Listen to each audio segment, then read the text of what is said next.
6 lugares malditos en la Ciudad de México. Número 6. Este es un lugar muy antiguo, de la época porfiriana. Perteneció a la familia Mondragón, una familia adinerada de aquel entonces que falleció en ese mismo lugar, pero de manera misteriosa. Simplemente, un día todos habían amanecido muertos. Al no tener familia para heredar la casa, esta pasó a ser propiedad del gobierno, y desde entonces permanece abandonada. Según se cuenta, en este lugar se da un sinnúmero de manifestaciones paranormales en las que dan testimonio todo tipo de personas que han tratado de pasar la noche ahí. Desde vagabundos hasta temerarios dispuestos a descubrir si es verdad lo que se dice de ella. Esta no es otra que la famosa Casa Negra de la colonia Roma. Los testimonios cuentan que todo comienza con ruidos sutiles. Al principio, parecen roedores que andan por aquí y por allá, pero pronto se vuelve evidente que no es nada de eso, pues las puertas y ventanas se escuchan abrir y cerrar, objetos caer por todas partes. Pero eso no es todo. Si aún no has salido corriendo, podrás escuchar los susurros que gradualmente se convertirán en voces y terminarán siendo gritos. En este punto sentirás cómo tiran de tu ropa y cabello y terminan empujándote violentamente, como invitándote a salir, invitándote a abandonar el lugar. Desde la fachada nos podemos dar cuenta de que es una poderosa estructura, una casona que simplemente no ha podido ser devorada por la cambiante urbe, sino que se mantiene erguida y contrastante con la vida que se desarrolla alrededor. Todo esto hace que no haya forma de pasar indiferente frente a ella, pues parece estar viva y solo está a espera de que algún incauto cruce miradas con ella y ceda su invitación de adentrarse en sus entrañas para terminar digiriendo parte de él. Está ubicada en el 191 de la calle Álvaro Obregón e Insurgente Sur, aquí en la Ciudad de México. Número 5. Es un lugar con bastante historia, pues es una de las primeras construcciones de la época de la conquista. No es otro que el Hospital Juárez, famoso por las historias que los pacientes cuentan respecto a una enfermera que se pasea de noche, cuando la mayoría duerme.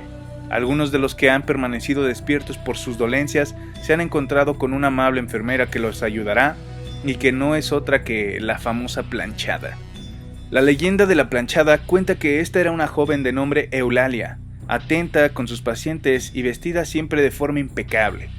Pero la vida le tenía preparado una mala jugada, pues se enamoró de un apuesto doctor que pareció corresponderle en un principio, pero la felicidad no duraría, pues el doctor guardaba un secreto oscuro. Era un hombre casado y de familia, que solo le había seducido para pasarla bien mientras estuvo laborando en el hospital. Eulalia cayó en una profunda depresión, por lo que comenzó a descuidar a sus pacientes, al punto que algunos de ellos murieron. Eulalia, atormentada por todas estas situaciones, cayó en una profunda depresión y terminó por fallecer. Desde entonces, ronda los pasillos del hospital que tanto quiso y ayuda a los enfermos que la necesitan, para poder así enmendarse por el error que alguna vez cometió. Este lugar está entre Jesús María y Fray Servando Teresa de Mier, en el centro histórico de la ciudad. Número 4. Para llegar a este lugar hay que recorrer un buen trecho de caminos desolados en los cuales se reportan robos y violaciones. Si logras dar con el lugar, te encontrarás con la imponente casa de la tía Toña, que se aferra al filo de una barranca de la cual se dice la antigua dueña usó para desaparecer los cuerpos de un grupo de niños pobres a los cuales había acogido para darles techo y comida, pero poco a poco las cosas se tornaron oscuras en la cabeza de la tía Toña. Comenzó con regaños que se convirtieron en golpes, correctivos, hasta que un día los descubrió tratando de robarla y los mató a todos. Tras deshacerse de los cuerpos cayó en el arrepentimiento y terminó por quitarse la vida en esa misma casona. Otra versión cuenta que los niños fueron quienes le quitaron la vida a la tía Toña. De igual forma, quisieron robarla y al ser descubiertos en su acto, estos perdieron el control por temor a ser entregados a la policía y atacaron a la tía Toña hasta quitarle la vida. Las personas que dicen haber dado con la casa cuentan que desde antes de entrar se puede sentir una vibra muy pesada y que incluso se puede ver siluetas paseando a través de las ventanas. Tampoco es raro escuchar el sonido de niños jugando dentro de la casa, pero algunas otras veces lo que se escucha son lamentos. Quienes han entrado, ya sea para develar el misterio o para comprar el inmueble, dicen que se escuchan sonidos raros, se abren y cierran puertas o se caen objetos con violencia. Se dice que está en la tercera sección del bosque de Chapultepec, cerca del Panteón de Dolores. Sin embargo, nadie sabe con exactitud su ubicación, cosa que la hace aún más misteriosa. Número 3. Fue un lugar donde se realizaron sesiones espiritistas, también un centro cultural y en algún momento hasta se realizaron recorridos nocturnos, pero terminaron por ser cancelados por los fuertes incidentes paranormales que se llegaron a suscitar. Hoy es un lugar abandonado, su nombre es La Moira. La historia más famosa de este lugar cuenta que en la década de los 70, un niño de 8 años de nombre Marco decidió entrar a la casa, que para ese entonces ya se encontraba abandonada. Al entrar escuchó cosas extrañas, como si algunos de los objetos estuvieran siendo desplazados de un lado a otro. Seguido a esto, comenzó a ver siluetas con el rabo del ojo, pero nada de esto logró ahuyentarlo. No hasta que subió al piso superior y en una de las habitaciones se encontró con una persona colgada del techo. Fue hasta ese momento que salió corriendo del lugar. Años más tarde, regresó convertido en un adulto, solo para corroborar si todo lo que había visto en su infancia había sido un producto de su imaginación o en realidad había pasado. Nadie sabe bien qué fue lo que ocurrió, pero Marco fue encontrado colgado del techo, en la misma habitación donde contaba había visto una persona ahorcada. En este punto me gustaría comentar que la Moira significa en lengua antigua destino. Incluso se dice que si estás en la Moira es porque el destino así lo quiso.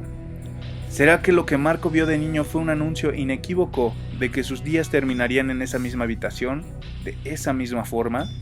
Sonidos extraños, lamentos, objetos que se mueven de su lugar y hasta registros de posesiones demoníacas plagan a la Moira de misterio.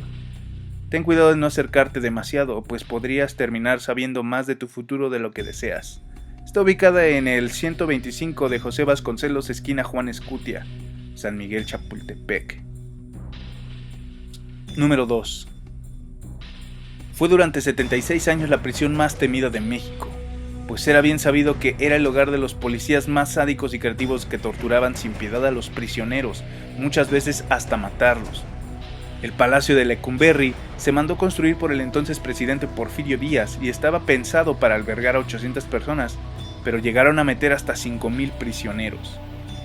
En 1968, durante el mitin de la Plaza de las Tres Culturas, se golpeó, encarceló y asesinó a cientos de estudiantes que participaron en la manifestación.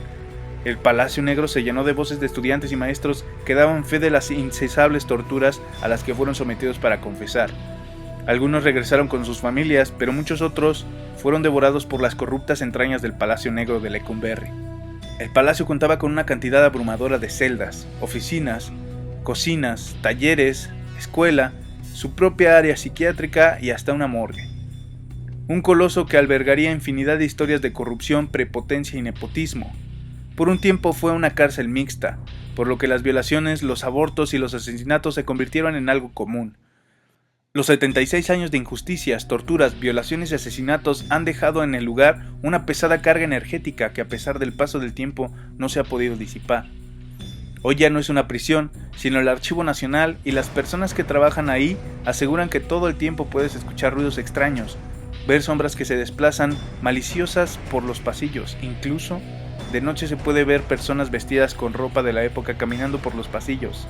Hay quienes aseguran que en el auditorio del lugar se aparece un charro negro, el cual viene acompañado de ruidos extraños y lamentos.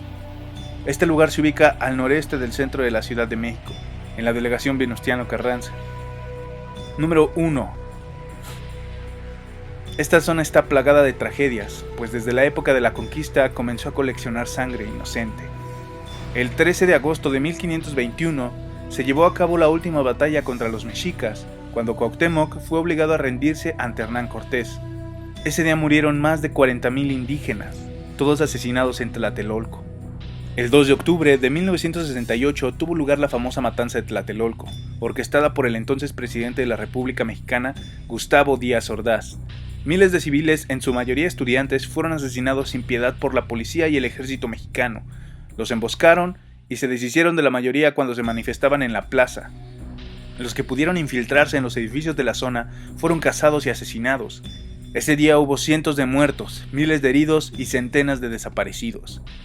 El 19 de septiembre de 1985, a las 7:19 de la mañana, se registró un terremoto en la Ciudad de México que alcanzó los 8.1 grados Richter. Uno de los edificios, el edificio Nuevo León, colapsó y pulverizó 192 departamentos en un instante. 192 departamentos que desaparecieron con familias completas dentro de ellos. Cientos de vidas había reclamado una vez más Tlatelolco. Yo mismo he podido recorrer los oscuros pasillos de los imponentes edificios que se convirtieron en mudos cómplices de la matanza. Y créanme cuando les digo que el sentirte vigilado todo el tiempo es una sensación de la que no te vas a poder deshacer hasta que salgas de la zona. Pero eso no es todo. El tiempo que permanezcas ahí no vas a poder sacarte de la cabeza que esos podrían ser tus últimos momentos de vida. Se dice que para que Tlatelolco al fin descanse, necesita que una batalla más se libre sobre su suelo. Es un lugar sediento de sangre que no dejará descansar a sus muertos hasta que su sed sea saciada. ¿No me crees? ¿Por qué no te das una vuelta por las calles después de que haya caído el sol? Y si tienes la oportunidad, permite que alguno de los inquilinos de la zona te invite a pasear por los pasillos del edificio. La Plaza de las Tres Culturas o Conjunto Habitacional Tlatelolco está ubicada en el centro de la Ciudad de México, en la delegación Cuauhtémoc. Si el video te ha gustado, ayúdame compartiéndolo y dándole pulgar arriba.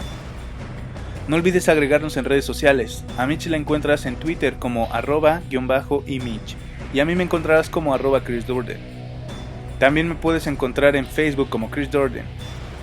Buenas noches.